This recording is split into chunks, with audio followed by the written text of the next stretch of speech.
لاہور میں شیرا کوٹ کے بعد مناوا میں بھی ذہنی معذور لڑکی سے مبینہ طور پر زیادتی کا واقعہ سامنے آ گیا۔ ملزمان نے 16 سالہ ذہنی معذور کو اجتماعی زیادتی کا نشانہ بنایا۔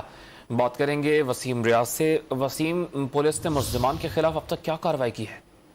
جی دیکھیں، اس کا مقدمہ جو ہے وہ درج کر لیا گیا ہے۔ یہ افسوسناک واقعہ مناوا کے علاقہ میں پیش آیا جس میں 16 سالہ ذہنی معذور لڑکی کو جو ہے وہ اجتماعی زیادتی کا نشانہ بنایا گیا۔ مقدمہ اس لڑکی کے والد کی مدعیت میں 2 نامزد اور 1 نامعلوم ملزمان کے خلاف درج کیا گیا ہے۔ پولیس کا کہنا ہے کہ ملزمان کی گرفتاری کے لیے ایک ٹیم ہے جو ہے وہ تشکیل دے دی ہے اور جلد ان کو گرفتار کر لیا جائے گا۔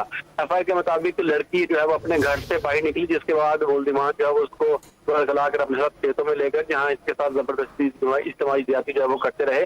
بعد ازاں لڑکی کی والدہ جو اس کو تلاش کرنے نکلی تو لڑکی جو ہے وہ اس کو غیر حالت میں ملی، جس کا اسپتال منتقل کیا گیا اور اس کا میڈیکل جو ہے وہ بھی کروا لیا گیا ہے۔ اس سے قبل شیرا کوٹ میں یہ ایسا ہی واقعہ پیش آیا تھا جس میں پولیس نے فوری طور پر 2 ملزمان کو گرفتار کر لیا تھا جو ان کے قریبی رشتہ دار تھے۔